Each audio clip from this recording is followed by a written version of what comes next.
Assalamualaikum warahmatullahi wabarakatuh. Waalaikumsalam warahmatullahi wabarakatuh. Bismillahirrahmanirrahim. Alhamdulillahi rabbil alamin. Wal akibatu lil muttaqin. Wala udwana illa 'alal zalimin. والصلاة والسلام على أشرف الأنبياء والمرسلين إمام المتقين سيد الغر المحجلين وعلى آله وأصحابه المجاهدين الطاهرين أما بعد. Saudara-saudara kaum muslimin rahimakumullah. Nabi Musa alaihi salam adalah salah seorang nabi yang termasuk di dalam kelompok ulul azmi, 5 di antara yang terbesar. Beliau mendapat gelar kalimullah, artinya rasul yang pernah diajak dialog langsung oleh Allah subhanahu wa ta'ala. Seperti yang kita maklum bahwa di zaman Nabi Yusuf alaihi salam, beliau membawa serta seluruh keluarganya untuk tinggal di Mesir. Maka berkembang biaklah keturunan Bani Israel di tanah Mesir.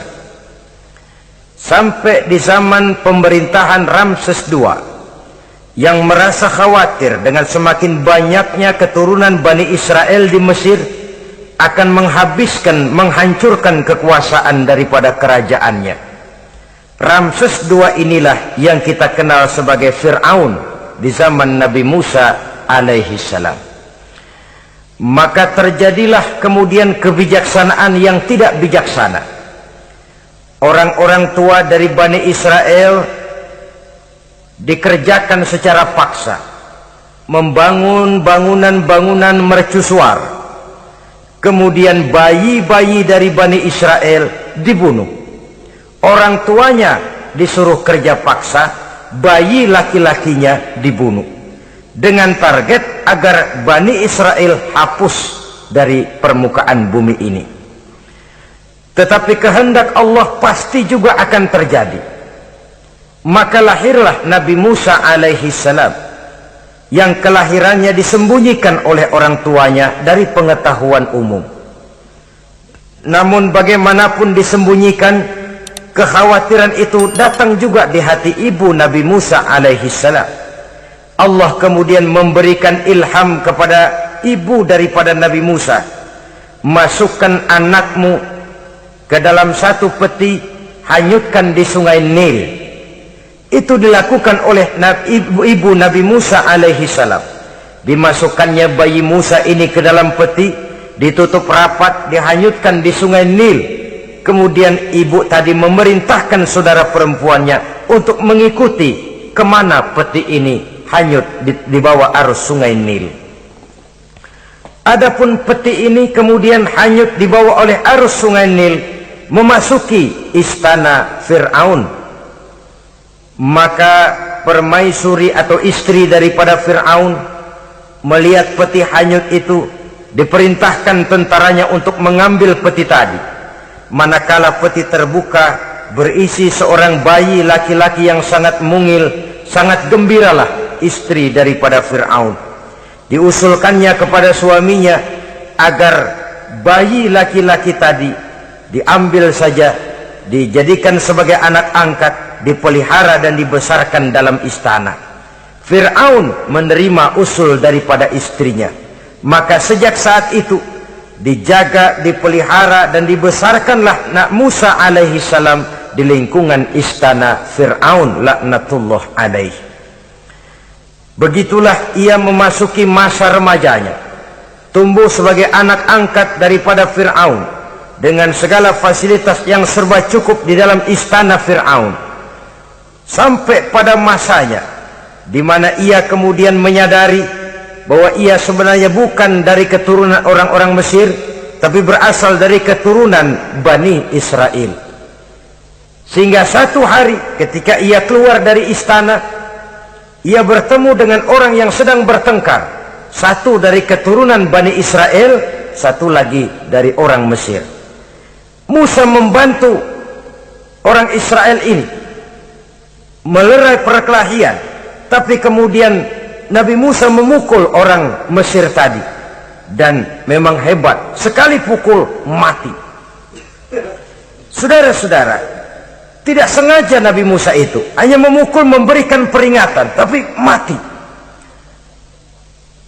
Ini disembunyikan oleh Nabi Musa, tapi bagaimanapun disembunyikannya, akhirnya toh tahu. Apalagi Fir'aun sejak awal memang sudah mendapat firasat. Jangan-jangan inilah yang banyak diramalkan oleh dukun-dukunku, ahli nujum di istanaku, bahwa akan lahir seorang anak laki-laki dari keturunan Bani Israel yang akan menghancurkan kekuasaanku, memusnahkan kerajaanku. Jangan-jangan ini orangnya. Sejak hari pertama menemukan bayi Musa, Fir'aun sudah punya firasat ke arah itu. Tapi karena kalah oleh desakan istrinya, maka diterimalah Musa untuk dibesarkan di dalam lingkungan istana. Sehingga akhirnya oleh karena perasaan bersalah ini, Nabi Musa melarikan diri dari istana Fir'aun setelah nyata-nyata bahwa dia memang keturunan Bani Israel. Melarikan dirilah Nabi Musa alaihi salam keluar dari Mesir menuju negeri Madian. Di dalam pengembaraannya, saudara-saudara, di satu lembah, Nabi Musa ketika itu belum menjadi nabi. Pemuda Musa ketika itu sedang beristirahat. Dari kejauhan dilihatnya orang sedang berdesak-desakan. Rupanya adalah pengembala-pengembala kambing yang akan mengambil air dari dalam sumur. Mereka berdesak-desakan, berebut karena sumur cuma satu, yang ambil air kelewat banyak. Di antara desakan-desakan orang itu, Nabi Musa melihat dua orang wanita kakak beradik minggir saja, tidak ikut berdesak-desakan. Nabi Musa menghampiri dua wanita tadi. Kamu sedang apa di sini? Kami sebenarnya ingin mengambil air. Kenapa tidak ikut berdesak-desakan? Itulah soalnya. Mereka laki-laki semua, gagah perkasa pula. Kalau kami ikut berdesak-desakan, bagaimana jadinya kami? Biarlah kami mengalah menunggu sampai mereka selesai semuanya, baru kami akan mengambil air. Mengertilah Nabi Musa bahwa wanita kakak beradik ini demikian halus akhlaknya, gak mau berdesak-desakan sama orang laki. Budi pekertinya sedemikian luhur. Tungguin aja dah, ntar juga beres. Kalau semua udah kan pada minggir, kita nggak pakai berdesak-desakan. Saudara hadirin, menyadari kodrat kewanitaannya, sehingga berdesak-desakan itu saja sudah dianggap bisa mengurangi citranya sebagai wanita. Biar dia ngalah aja, tungguin ntar juga rapi. Bukan malah ikut ngerangsek gitu. Enak nih berdesakan sama orang laki nih, lumayan nih.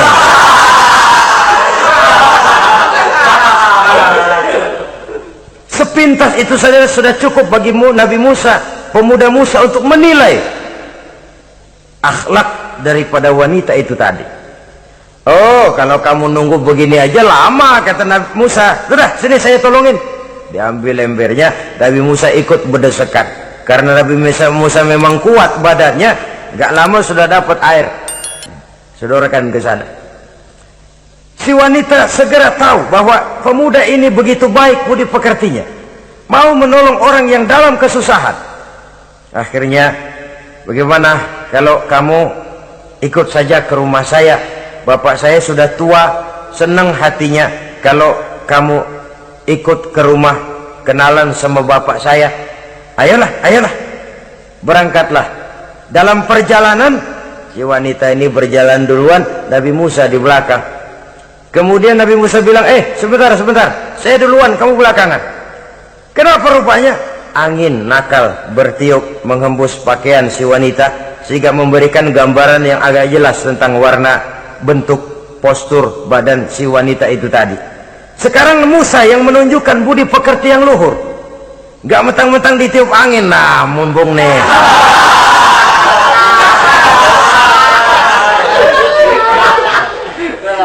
rezeki nih kapan lagi nyari yang begini ya? Jadi dua-duanya sudah menunjukkan satu akhlak yang sangat luhur. Dan manakala sampai di rumah si wanita kakak beradik tadi, diceritakanlah halnya bahwa dia ditolong oleh seorang pemuda. Inilah orangnya. Sangat bersukacitalah hati orang tua kedua wanita itu tadi. Lalu usul si wanita tadi, Pak, kita kan di sini banyak punya kambing, nggak ada yang bantuin gembala, Bapak sudah tua. Kalau ini orang kita minta tinggal di sini saja, gimana Pak? Ya terserah kamulah. Akhirnya Nabi Musa tinggal di sana. Menurut satu riwayat 8 tahun ikut mengembalakan kambing. Dan orang tua tadi tidak lain adalah Nabi Syuaib alaihi salam, yang pada akhirnya kemudian Nabi Musa dikawinkan dengan wanita itu tadi. Setelah berumah tangga, Nabi Musa ingat kembali bahwa ia sesungguhnya keluar dari Mesir karena menghindarkan diri, bahwa kaumnya Bani Israel hidup di Mesir itu tertindas di bawah rezim kekuasaan Fir'aun yang zalim, dikerjakan secara paksa, wanita dipermalukan, bayi-bayi laki-laki dibunuh. Tergerak hatinya. Iya, dia sudah enak, punya mertua bijaksana, punya istri cantik, hidup tenang sebagai pengembala kambing, tapi nurani kebangsaannya berontak. Saya tidak boleh bersenang-senang sementara bangsa saya ditindas. Saya tidak boleh menari di atas bangkai saudara saya. Saya tidak boleh tersenyum di atas penderitaan saudara-saudara saya. Saudara-saudara saya Bani Israel merintih di bawah penindasan Fir'aun. Saya harus membebaskan mereka.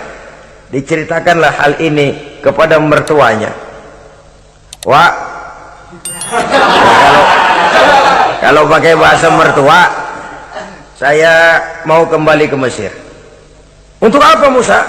Untuk menyelamatkan saudara-saudara saya Bani Israel yang masih dalam cengkraman kezaliman rezim Fir'aun. Saya harus membebaskan mereka. Ya kalau memang itu tekadmu nak, berangkatlah. Bapak mengiringimu dengan doa. Berangkatlah Nabi Musa bersama istrinya. Sampai ketika beliau sedang istirahat di satu lembah, dari kejauhan beliau melihat ada api menyala. Beliau berkata kepada istrinya, kau tunggu di sini. Tidak lama saya akan kembali. Saya akan menghampiri api itu. Berangkat Nabi Musa ke arah api menyala tadi. Makin didekati makin terang sinarnya. Sampai kemudian terdengar suara, ya Musa, inni ana rabbuka fakhla' na'laik, innaka bilwadil muqaddasi tuwa wa ana akhtartuka fastami' lima yuha. Wahai Musa, akulah Tuhanmu, bukalah terompahmu. Sesungguhnya engkau berada di satu lembah yang disucikan bernama lembah tua. Aku telah memilihmu Musa, dan sekarang dengarlah apa yang diwahyukan kepadamu. Pada saat itulah turun wahyu pertama, dan resmilah sudah Nabi Musa diangkat menjadi Rasul oleh Allah subhanahu wa ta'ala di satu lembah di Bukit Tursina. Apa wahyu yang pertama turun? Bunyinya, innani anallah la ilaha illa ana fa'budni. Sesungguhnya aku inilah adalah benar-benar Tuhanmu, tidak ada Allah selain daripada aku, maka hendaklah engkau hanya beribadah menyembah kepadaku. Ini umum saudara. Semua Rasul yang diutus Allah, inilah ajaran prinsipnya. Anallah la ilaha illa ana, akulah Allah Tuhanmu, tidak ada Tuhan lain selain Allah. Semua Rasul membawa ajaran ini. Oleh sebab itu, bukan hanya sekadar percaya kepada Tuhan saja yang penting. Sudahlah, pokoknya kan percaya kepada Tuhan. Iya, Tuhan yang mana?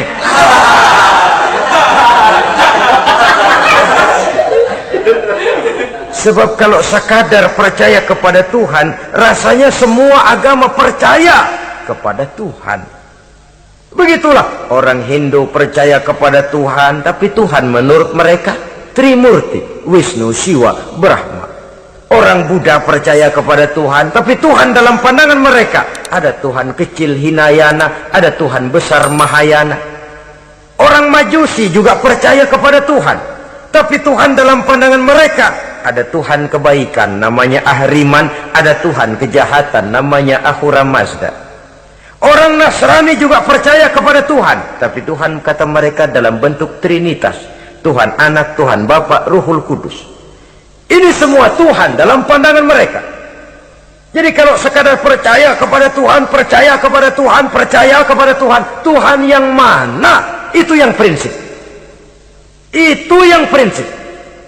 Sebab salah kita dalam mempercayai Tuhan, kita akan terjebak ke dalam penyakit kalau tidak kufur, syirik, dan dua-dua itu bapak moyangnya dosa. Sebab itu Islam menyelamatkan kita masyarakat manusia. Ya ayyuhan nasu ubudu rabbakumul ladzi khalaqakum. Hai manusia, Tuhanmu yang perlu kamu sembah itu hanyalah Tuhan yang telah menciptakan kamu, dan itu tidak lain adalah Allah yang lam yalid wa lam yulad wa lam yakul lahu kufuwan ahad, yang laisa kamislihi syai'un. Ia tidak beranak, ia tidak diperanakkan, dan ia tidak bisa diserupakan dengan apapun. Dialah Allah itu. Begitu wahyu yang diberikan kepada Adam, kepada Nuh, kepada Ibrahim, kepada Yusuf, bahkan kepada Musa alaihi salam. Innani anallah la ilaha illa ana fa'budni. Akulah Allah Tuhanmu, tidak ada Tuhan lain selain daripada aku Allah, maka kepadakulah kamu hanya menyembah. Ini wahyu yang pertama turun, sudah berisi tauhid. Jadi hakikatnya agama Yahudi, saudara, adalah agama tauhid, agama monoteis, agama yang mengajarkan hanya ada satu Tuhan untuk seluruh alam, dan Tuhan itu adalah Allah subhanahu wa ta'ala. Sebab itu syahadat orang Yahudi bunyinya begini: Shema Yisrael Yahweh Elohenu Yahweh Echad. Nah, ini syahadatnya orang Yahudi. Itu perbedaan bahasa Suryani Ibrani dengan bahasa Arab. Kita Isma itu bahasa Arab, dia Shema. Isma, Shema. Shema Yisrael Yahweh Elohenu Yahweh Echad. Ahad Echad.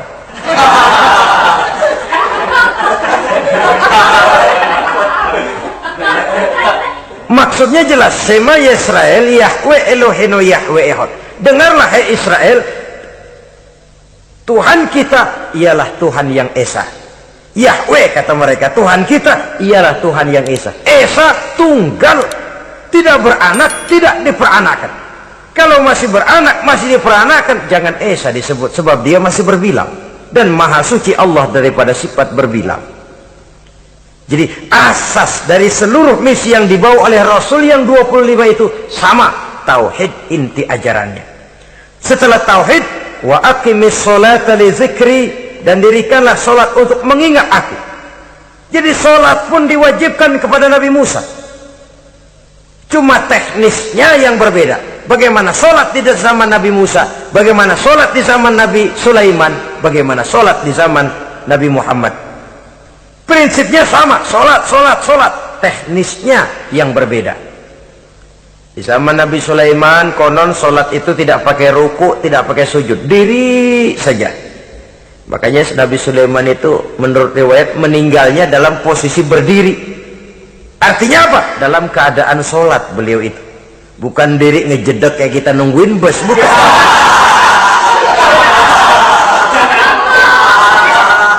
Berdiri dalam kondisi solat. Tapi yang jelas solat itu setiap Nabi, hanya teknisnya saja yang berbeda.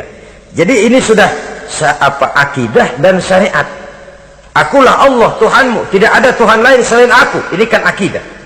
Yang kedua, wa aqimis sholata li zikri, syariat. Dirikan solat untuk mengingat aku. Inna sa'ata atiyatun, sesungguhnya kiamat itu pasti akan datang. Ini juga sudah urusan beriman, percaya kepada yang gaib. Saudara-saudara kaum muslimin rahimakumullah, setelah mendapat wahyu ini, turunlah perintah Allah kepada Nabi Musa. Apa kata Allah? Izhab ila fir'auna innahu tagha. Sekarang Musa, berangkatlah kamu menuju Fir'aun. ia telah melampaui batas. Berangkatlah kamu ke sana Musa, hadapi Fir'aun, sampaikan dakwah ini. Ia telah melampaui batas. Innahu tagha, ia telah berlebih-lebihan. Nah, saudara-saudara, jadi dua fungsi sudah. Kalau pada mulanya Nabi Musa berniat kembali ke Mesir hanya untuk membebaskan kaumnya Bani Israel, sekarang malah bertambah. Tidak hanya sekedar itu, malah lebih utama adalah menyampaikan risalah, menyampaikan misi kerasulannya, menyadarkan Fir'aun, menegakkan tauhid, mengembangkan syariat. Bertambahlah tugas Nabi Musa sebagai pejuang bangsa, juga sebagai mujahid, pejuang agama. Pada mulanya sebagai pejuang bangsa tuh, artinya Nabi Musa ini kembali kepada Fir'aun di Mesir, tujuannya tadi kan cuma untuk membebaskan Bani Israel kaumnya. Ini pejuang bangsa. Tapi di tengah jalan ia mendapat wahyu. Berangkat kau kepada Fir'aun, innahu tagha, ia telah melampaui batas. Sadarkan dirinya, canangkan tauhid, sampaikan syariat. Bertambahlah tugasnya. Lebih daripada sekedar pejuang bangsa, ia juga pejuang agama, pejuang tauhid. Dwi fungsi. Kadang-kadang ada pejuang agama tapi tidak pejuang bangsa. Kadang-kadang ada pejuang bangsa tapi tidak pejuang agama. Nah, saudara-saudara kaum muslimin rahimakumullah, idealnya ya kedua-duanya, ya pejuang agama, ya pejuang bangsa juga. Mendapat tugas seperti ini, apa permohonan Nabi Musa alaihi salam? Beliau berkata, qala rabbi shrah li sadri wa yassir li amri wahlul 'uqdatam min lisani yafqahu qawli waj'al li waziran min ahli haruna akhi usdud biha uzri. Ini permohonan Nabi Musa ketika dilantik menjadi rasul, diberikan tugas, berangkat kau ke Mesir, sampaikan risalah ini kepada Fir'aun karena ia telah melampaui batas. Apa permohonan Nabi Musa? Rabbi syrah li sadri, ya Allah lapangkan hati saya. Wa yassir li amri, mudahkan urusan saya. Wahlul 'uqdatam min lisani, buka kebekuan lidah saya. Yafqahu qawli, sehingga mereka mengerti apa yang akan saya bicarakan. Ini kondisi dasar. Memulai satu perjuangan dengan persiapan dasar. Apa permohonan pertama? Isyrah li sadri, lapangkan jiwa saya. Menghadapi musuh dengan jiwa yang lapang itu penting. So, kalau kita menghadapi musuh dengan jiwa yang sempit, kita sudah kalah sebelum perang. Menghadapi musuh dengan jiwa yang lapang, artinya masih berharap kalau dia mau mengikuti ajaran ini. Jadi pada tahap pertama itu datang bukan sebagai orang yang mau membasmi, tapi sebagai orang yang mau menyelamatkan. Ini perlu jiwa yang lapang. Sebab dakwah Nabi Musa itu kan pertama menyadarkan Fir'aun dulu. Nanti akan kita lihat setelah disadarkan dengan kata-kata, tidak kena juga dengan bukti berupa mukjizat. Masih bandel juga. Musa mohon supaya dikirim bencana. Masih nggak mempan juga, habislah urusan. Jadi ada tahapan-tahapan sesuai dengan kemungkinan Fir'aun bisa menerima. Sama juga bayi itu kan kalau baru lahir ke dunia, brol, kasih susu emaknya dulu. Gedean dikit, bubur. Gedean lagi, nasi ulek dah. Udah gede betul, nasi. Udah gede banget, jengkol jijelin.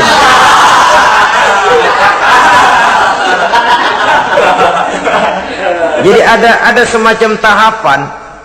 Kalau begitu lahir dikasih jengkol kan habis. Peringatan dulu. Setelah peringatan, bukti berupa mukjizat. Dihadapkan dengan sihir, menang mukjizat. Masih tidak mempan juga, teguran, dikirimkan azab, dikirimkan bencana. Masih tidak mempan juga, sudah ditenggelamkan oleh Allah di Lautan Merah. Itu akan kita ceritakan kemudian nanti. Jadi apa yang diminta oleh Nabi Musa, ya Allah lapangkan hati saya menghadapi Fir'aun ini, Fir'aun CS, Fir'aun, Haman dan lain-lain. Dan jangan lupa Fir'aun itu cuma ya hakikat tapi juga simbol. Hakikatnya memang ada yang namanya Fir'aun itu. Simbol karena Fir'aun selalu berkembang. Di setiap zaman, di setiap tempat Fir'aun selalu ada. Cuma liciknya Fir'aun ini kemana dia pindah, ke situ dia ganti nama. Orang sering lupa padahal isinya Fir'aun. Namanya bisa Hitler, namanya bisa Mussolini, namanya bisa Stalin, tapi isinya Fir'aun. Kemana dia tinggal, di situ dia ganti nama. Simbol dari kekuasaan yang terlepas dari kontrol iman. Simbol dari kekuasaan yang menyebabkan orang lupa diri dan lupa daratan. Dan sebenarnya mah Fir'aun mulanya cuma raja tuh, raja doangan dia. Cuman kelamaan jadi raja kagak mau turun-turun. Akhirnya dia menganggap tidak ada yang lebih tinggi daripadanya. Apalagi ketika Nabi Musa datang mengajarkan ada Tuhan lain, yaitu ada Tuhan yang sebenarnya yaitu Allah. Lah Fir'aun sampai kepada puncak kekurang ajarannya memproklamirkan diri sebagai Tuhan. Ana rabbukumul a'la. Bukan karena kebodohannya sebenarnya, tapi karena gengsi kekuasaannya. Nah ini, gengsi kekuasaan ini sering menyebabkan orang overacting. Fir'aun bukan bodoh, bukan. Fir'aun bukan tidak tahu kalau Musa itu benar, tahu. Fir'aun bukan tidak ngerti kalau itu mukjizat, sihir kalah, tahu. Tapi gengsi kekuasaan. Gua kan raja, masa di depan rakyat tunduk sama Musa? Gengsi dong.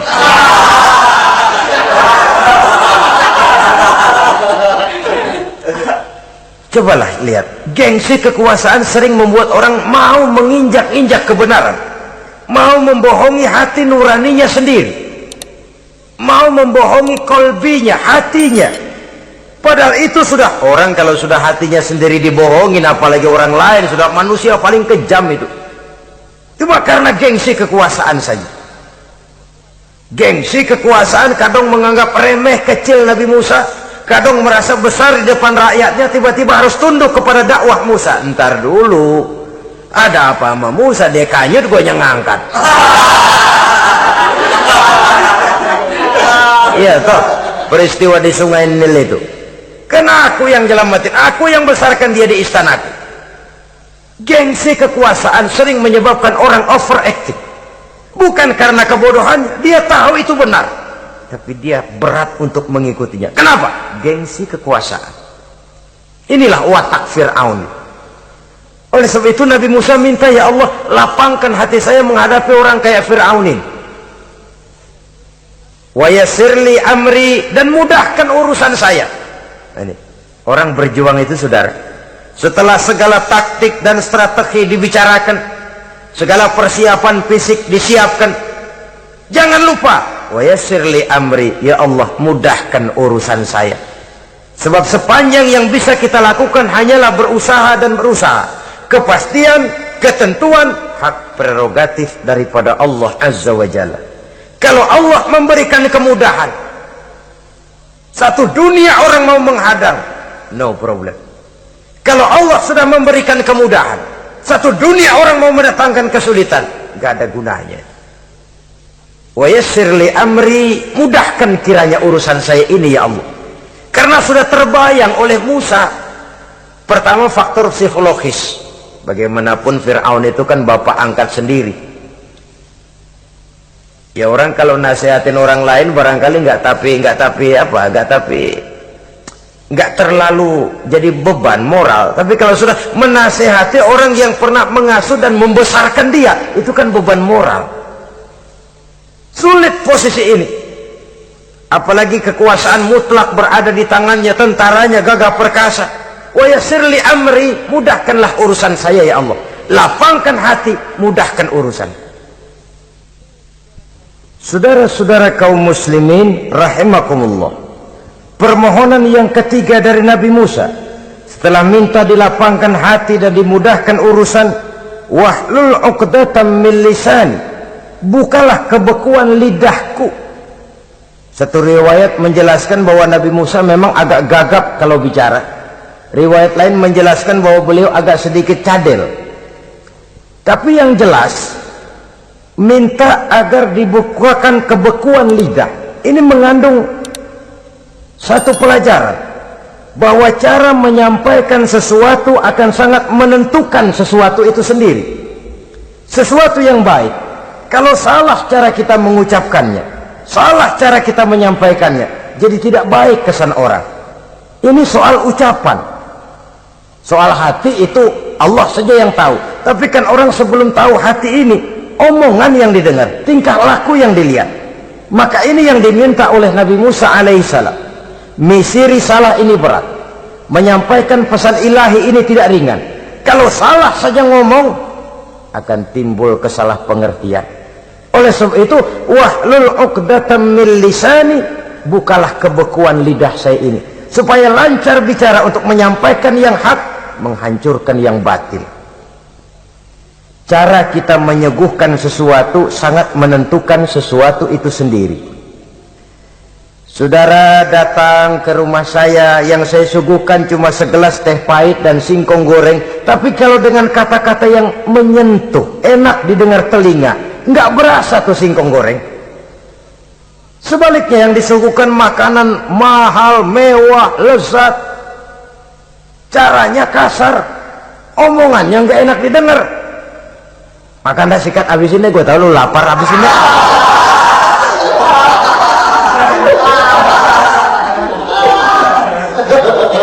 Rasanya biar lapar juga nahan juga gitu. Apa itu?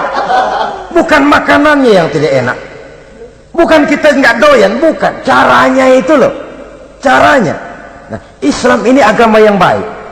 Kalau disampaikan dengan kata yang tidak baik, akan timbul, oh Islam kok gitu ya. Nah ini yang tidak diinginkan oleh Nabi Musa. Wahlul 'uqdatam min lisani. Kita begitulah dalam kehidupan ini, kadang mendengar satu ceramah bisa berurai air mata, bisa histeris, bisa gembira. Kenapa? Kepandaian orang menyampaikannya. Bicara dia 2-3 jam, rasanya baru 5 menit, baru sebentar kok tahu-tahu sudah selesai. Ada yang udah setengah jam, baru seperempat jam ngomong, udah rasanya udah kayak 3 jam.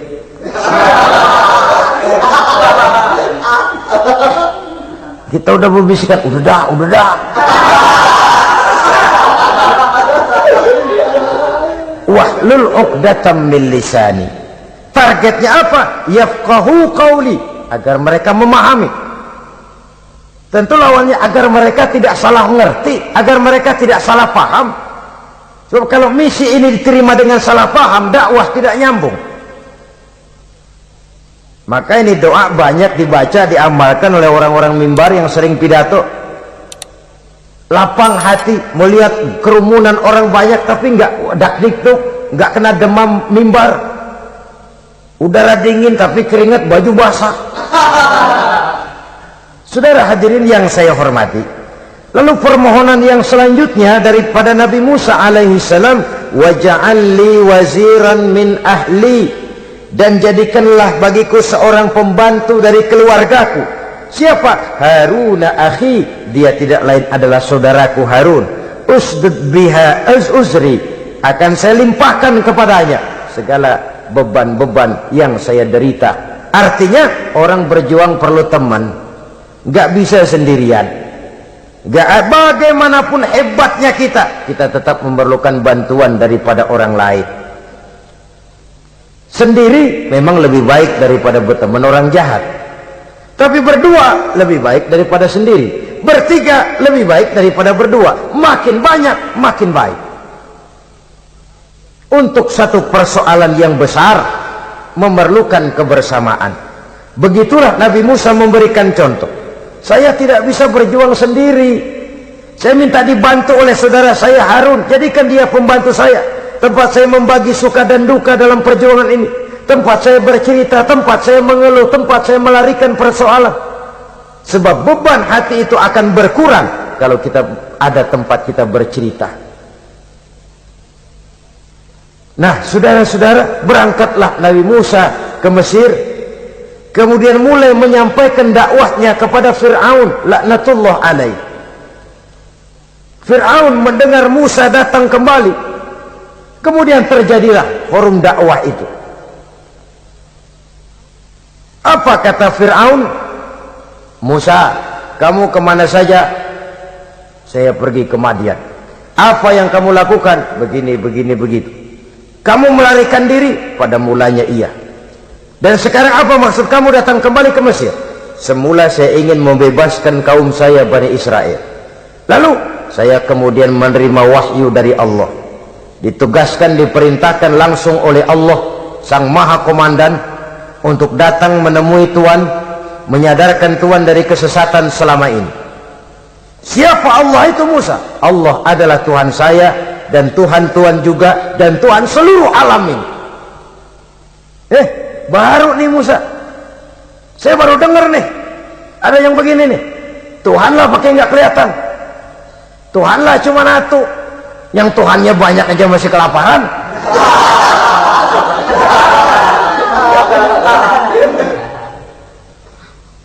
Di mana Tuhanmu? Tuhan saya bersemayam di aras, tempat yang sangat tinggi.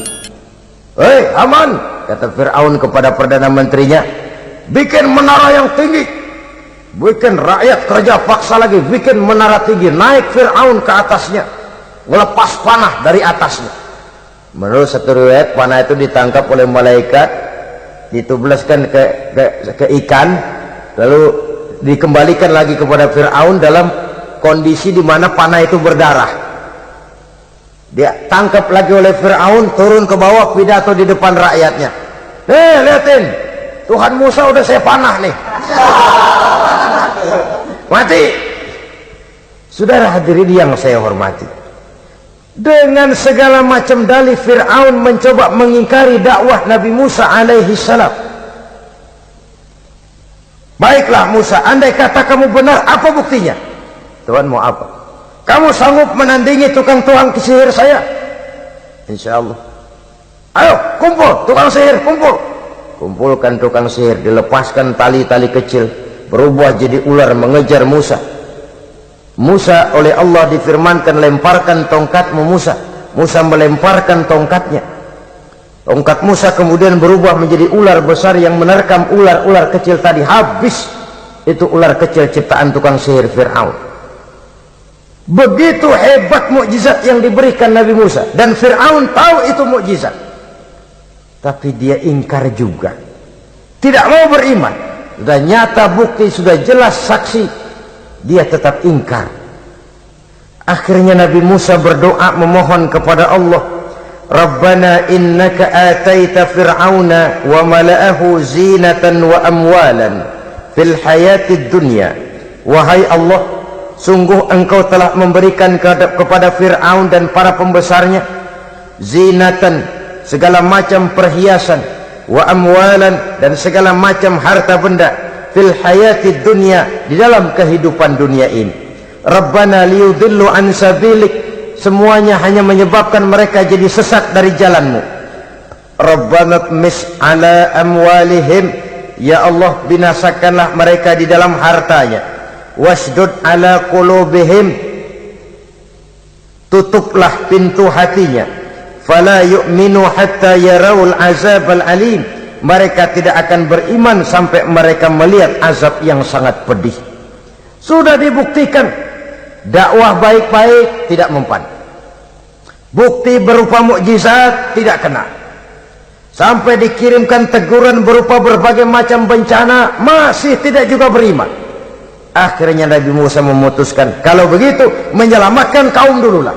Kaumnya Bani Israel dibebaskan dari perbudakan, dibawa oleh Musa keluar dari Fir'aun, dari Mesir, dikejar oleh Fir'aun. Dalam pengejaran ini sampailah Nabi Musa di tepian Laut Merah. Buntu, depan laut, belakang tentara Fir'aun. Maju kecebur, mundur kepergok musuh, nggak ada pilihan lain.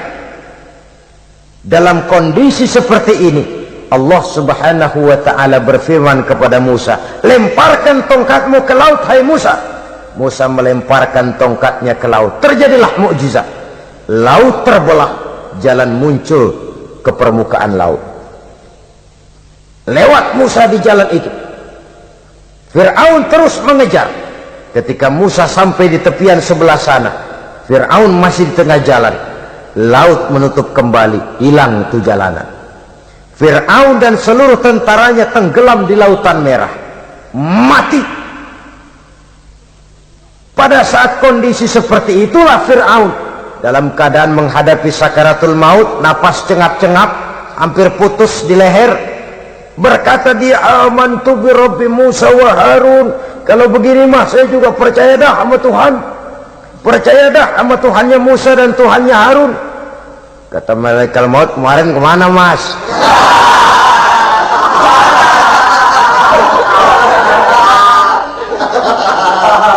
Sudah gini hari baru mau percaya, terlambat. Akhirnya Fir'aun mati, tapi badannya utuh. Allah berjanji, wa kadzalika nunajjika bi badanika litakuna liman khalfaka ayah. Kami selamatkan badanmu Fir'aun agar menjadi pelajaran bagi orang-orang sesudah kamu nanti. Fir'aun mati, tapi badannya selamat terdampar di tepi pantai oleh rakyat Mesir. Wah, ini raja kita nih, raja kita, ketemu hidup mati.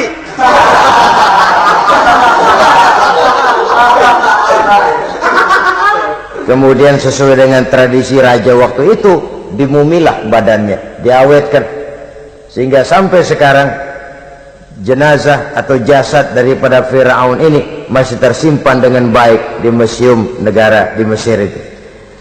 Saudara-saudara kaum muslimin rahimakumullah, jadi satu hal yang bisa kita ambil pelajaran daripada riwayat perjalanan dakwah Nabi Musa ini, bahwa dakwah menyampaikan risalah memang bukan jalan lurus dan licin bertabur bunga di kanan kirinya. Dakwah menyampaikan pesan agama, jalannya berliku, berbelok, menanjak, menurun, banyak onak dan duri di sekelilingnya. Yang paling makan hati adalah apabila sudah berdakwah kepada penguasa yang zalim, seperti halnya Fir'aun ini. Bagaimanapun ia punya kekuasaan, ia punya tentara, ia bisa menghitamkan yang putih, ia bisa memutihkan yang hitam. Kalau bukan iman yang jadi landasan moral dalam perjuangan, orang mudah frustasi. Kalau berdakwah kepada rakyat kecil, resiko kurang. Kalau berdakwah kepada para pengusaha, resiko kurang. Kalau berdakwah kepada kelompok-kelompok yang tidak memegang kekuasaan, resiko kurang. Tapi kalau sudah kelompok memegang kekuasaan, yang tersinggung gengsi kekuasaannya, disitulah resikonya sedemikian besar. Ini yang dihadapi oleh Nabi Musa alaihi salam. Tapi yang dijalaninya dengan tabah, dengan tekun. Karena kebenaran memang bisa ditekan, tapi satu hal yang jelas, kebenaran sama sekali tidak akan bisa dikalahkan. Buat sementara dia bisa ditekan, tapi lambat atau cepat dia pasti akan muncul ke permukaan, dan kebenaran jugalah yang akan tampil sebagai pemenang. Sebenarnya kurang apa Fir'aun? Kekuasaan mutlak berada di tangannya. Seluruh menteri-menterinya adalah pendukungnya belaka. Rakyat dipaksa untuk takut dan taat kepadanya. Dia adalah kekuasaan tunggal di Mesir. Sementara kaum Bani Israel berada di bawah penjajahannya, penindasannya, kesewenang-wenangannya. Dan bahkan ketika Nabi Musa sudah menyampaikan dakwahnya, Fir'aun malah sempat mengungkap jasa. Musa, kamu kok sekarang bisa begitu? Enggak ingat ya dulu kamu hanyut di sungai Nil, istri saya kan yang angkat, saya yang besarkan di istana saya. Kok sekarang kamu bisa ngelawan saya sih? Ini biasa. Apa jawab Nabi Musa?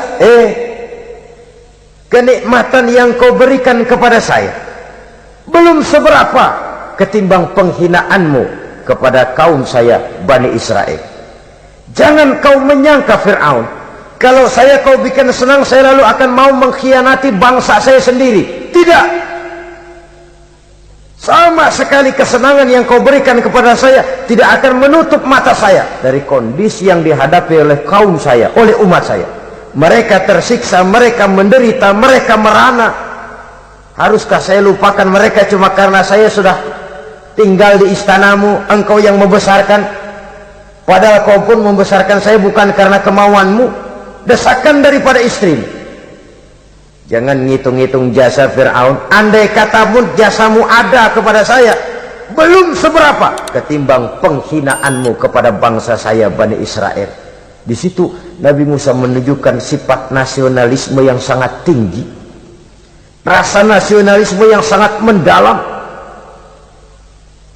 Kadang-kadang kan orang ya seperti di zaman penjajahan Belanda, karena diangkat jadi tuan tanah, bangsanya sendiri diinjak-injak. Karena diangkat jadi centeng dikit dah, kumis mbaplang dah, bukan main.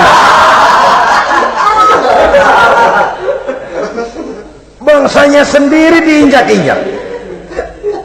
Fir'aun mengingatkan ini, kalau cara kita lo gede di sini, makan di sini, segala macam di sini dah, masa lupa kacang sama kulitnya.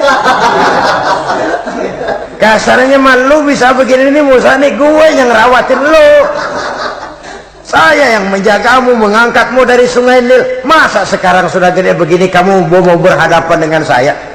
Punya pikiran dong dikit. Kalau cara kita mikir dong, mikir dulu, lagi kayu di Nil siapa yang angkat? Musa tidak membantah. Betul itu Fir'aun, betul. Tapi apalah artinya semua itu ketimbang penghinaan yang engkau berikan kepada bangsa saya? Saya tidak mungkin menari-nari di atas bangkai umat saya. Saya tidak mungkin bersenang-senang di atas penderitaan kaum saya. Dan saya tidak mungkin senyum ceria di atas derita daripada kaum saya.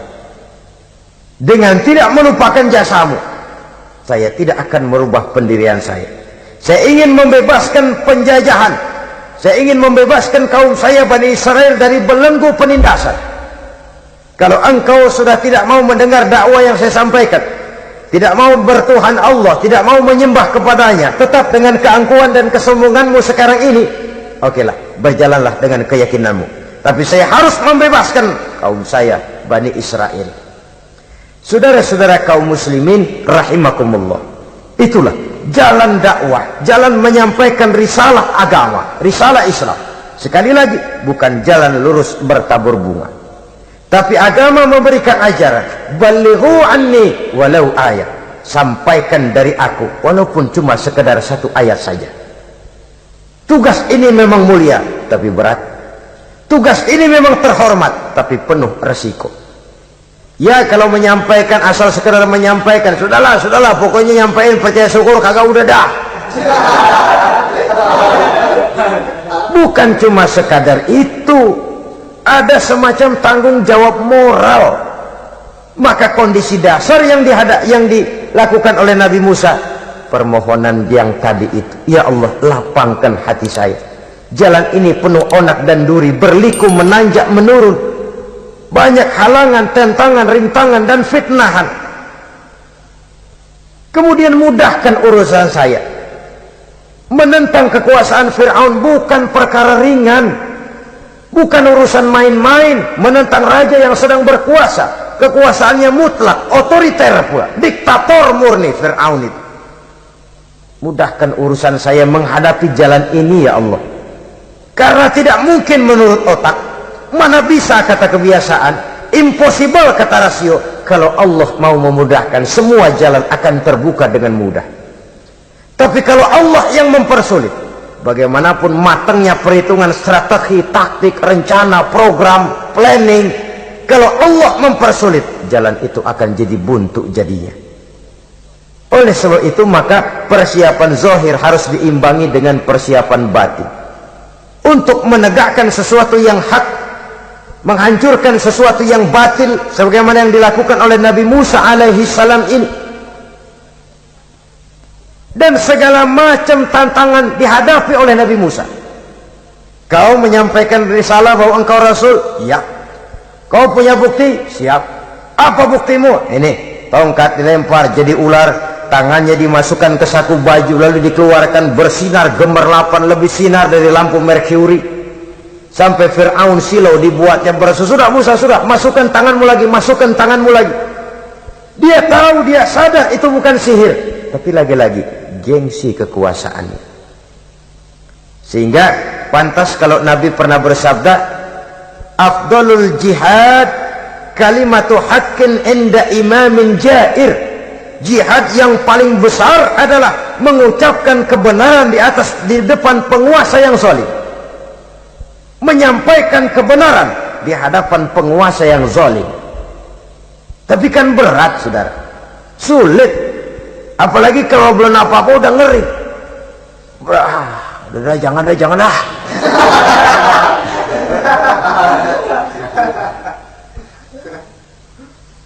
Itu sebabnya Ishrah li sadri, lapangkan hati saya. Saya tidak punya kepentingan apa-apa kecuali menyampaikan kebenaran. Kalau sudah ada kepentingan pribadi, itu yang sering jadi handicap, itu yang sering jadi jurang pemisah antara kita dengan orang yang akan kita sampaikan kebenaran tadi. Saudara-saudara kaum muslimin rahimakumullah, maka terasa benar relevannya doa yang diajarkan oleh Rasul kepada kita. Allahumma arinal haqqa haqqa warzuqna ittiba'ah wa arinal batila batilan warzuqna ijtinabah. Ya Allah, tunjukkan kepada saya bahwa yang benar itu benar, berikan saya kekuatan untuk mengikutinya. Ya Allah, tunjukkan kepada saya bahwa yang salah itu salah, berikan saya kekuatan menghindarinya. Kenapa? Orang sering tahu bahwa itu benar, tapi tidak berdaya mengikutinya. Seperti Fir'aun, tahu bahwa Musa itu benar. Abu Jahal, Abu Lahab juga tahu bahwa Nabi Muhammad itu benar. Abrahat juga tahu bahwa Nabi Ibrahim itu benar.